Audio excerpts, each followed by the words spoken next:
वैदिक पर्सपेक्टिव के इस YouTube चैनल को सब्सक्राइब करें, वीडियो को लाइक व शेयर करें। ओम त्रिचित नः अद्या भवतम नवेदसा विभुः वायाम उत अरातिः अश्विना युवुः यंत्रम हिमयेव वाशसु अभ्यायमसेना भवतम मनीषिभिः। त्रिसप्त ही हमारा आज ही हो तुम दोनों नवेदस, व्यापक हम तुम दोनों का परिचालन करते हैं और आय पंचमास। हे अश्विना पुरुष औरत युगल, तुम दोनों का ही यंत्र शीतल रात्रि के समान दिन है, साक्षात कार्य सिद्धि के लिए ग्रहण करने योग्य हो तुम दोनों मनीषियों द्वारा। यह जो मंत्र लिया गया यह ऋग्वेद के प्रथम मंडल का 34वां सूक्त है।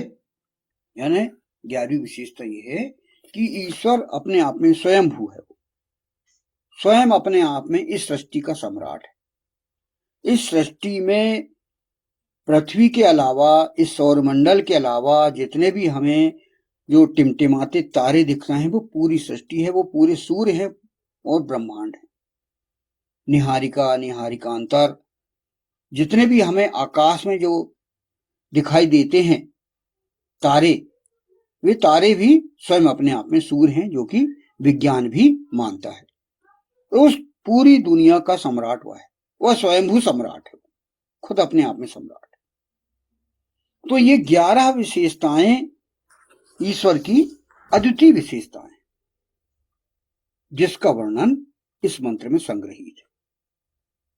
इसको आप गंभीरता से समझें। इनके आधार पर ईश्वर के स्वरूप को जितना हमारे लिए जानना आवश्यक है, काफी हद तक समझा जा सकता है। यद्यपि ईश्वर के स्वरूप को कोई पूर्ण रूपेण नहीं जान सकता, नहीं समझ सकता, किंतु हमारे लिए उपयोगी जानकारियां वेद में संग्रहित की गई। इस वेद में पूरी जानकारियां हमारे काम की जितनी हैं वह हमें मिल जाएंगी। जहां तक व्यक्ति जा सकता है, जहां तक व्यक्ति उत्थान कर सकता है, जहां तक उसकी कल्पना जा सकती है, वो सब उपलब्धि हमें उस ईश्वर से मिल सकती है। अब यहां पर क्या है कि ईश्वर एक है, ईश्वर है और वह केवल एक है, जिसका कि संदेश साईं बाबा ने भी दिया है। उन्होंने कहा कि सबका मालिक एक है। आज विश्व में शिरडी के साईं बाबा के अनेकों मंदिर तथा अनेकों उपासक पाए जाते। साईं बाबा ने अपने जीवन में प्रमुख रूप से जो संदेश दिया है वह यही था कि सबका मालिक एक है। बाबा का यह संदेश समाज के समस्त लोगों को एकता के सूत्र में बांधने वाला संदेश है। अपने पूरे जीवन में शिरडी के साईं बाबा ने ईश्वर के एक होने का उपदेश दिया है और यही संदेश सृष्टि के सर्वप्रथम ग्रंथ वेद में इस प्रकार बतलाया गया है। वह क्या है कि इंद्रम मित्रम वरुणम अग्निम आहुः रथो दिव्यः सह सुपर्णो गरुत्मान एकम सद्विप्रा बहुधा वदन्ति अग्निम यमम मातृश्वानम आहुः। इसका हिंदी अनुवाद है, इंद्र मित्र वरुण कहा जाता है अग्नि, निश्चित रूपेण दिव्य है वह, सुपर्ण गरुत्मान, उत्तम विद्वान एक ही अस्तित्व को अनेकों नामों से पुकारते हैं। अग्नि, यम और मातृस्वा कहा जाता है। यह जो उदाहरण लिया गया यह ऋग्वेद के प्रथम मंडल के 164वें सूक्त का यह 46वां मंत्र है। वेद के इस मंत्र के अनुसार ईश्वर को अनेकों नामों से पुकारा जाता है, किंतु वह सर्वशक्तिमान एक ही है।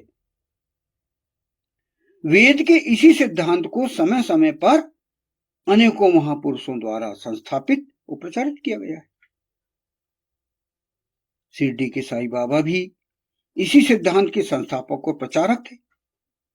इसलिए उन्होंने धर्म, संप्रदाय, जाति, ऊंच नीच की समस्त भावनाओं से ऊपर उठकर जनहित के लिए अपने जीवन को समर्पित किया। यही कारण है कि समस्त धर्मों के लोग उन्हें मानते हैं।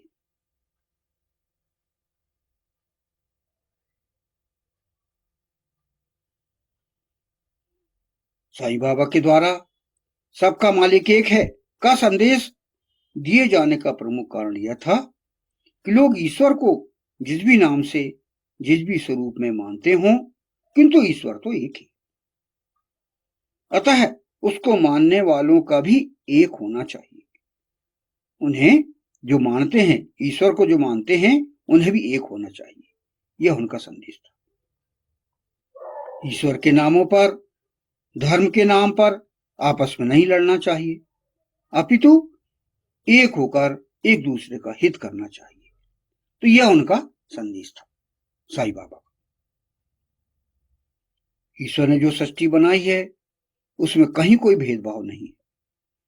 समस्त जीवनोपयोगी संसाधन सबको एक से प्रदान किए गए हैं और उन सब पर सबका समान अधिकार है।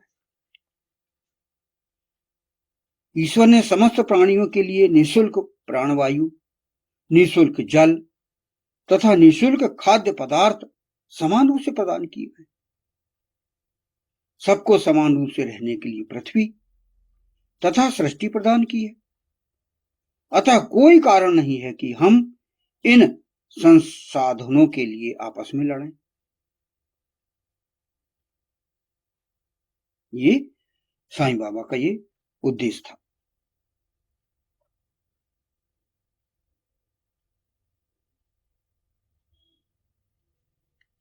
तो इस प्रकार हम समझें कि ईश्वर जो है वो एक है और उसकी महत्ता को हम समझें। यह अत्यंत आश्चर्य का विषय है कि हिंदू धर्म के अनुयायियों के मध्य जहां प्रतिमा, मूर्ति पूजा व्यवहारिक रूप से पाई जाती है, वहीं उसी समय घोर एकेश्वरवाद भी साथ ही साथ पाया जाता है। अधिकांश लोग सोचते हैं कि ये हिंदू धर्म कैसे मूर्ख है। प्रत्येक धर्म की अपनी एक विशिष्टता होनी चाहिए। यदि मूर्ति पूजा सत्य है तो वेद मंत्र न तस्य प्रतिमा अस्ति, उस ईश्वर की कोई प्रतिमा नहीं है, गलत है। यदि वेद मंत्र न तस्य प्रतिमा अस्ति सत्य है तो हिंदुओं के मध्य प्रतिमा पूजा बिल्कुल गलत है। यानी यहां पर एकम सद्विप्रा बहुधा वदंती की बात यहां पर कही जा रही है। यहां पर कहा गया है कि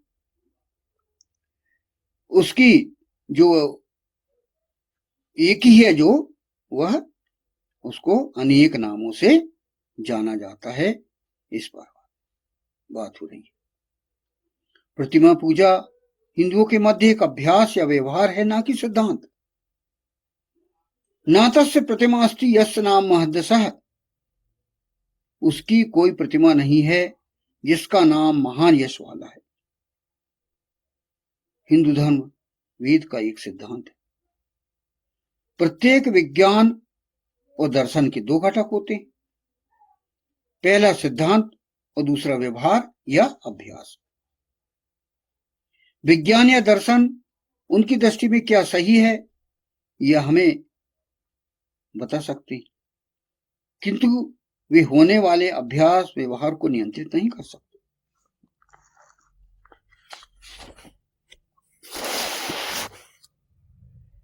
वेद मूर्ति पूजा का संस्थापन नहीं करते, किंतु वे अपने अनुयायियों के मध्य किसी और चीज के अभ्यास या व्यवहार को रोक नहीं सकते। इसकी पुष्टि वेद ना करते हो। वेद अपने अनुयायियों पर दृढ़तापूर्वक और बलपूर्वक अपने सिद्धांतों को नहीं थोपते, ना ही मनवाते, जैसा कि अन्य धर्म करते हैं।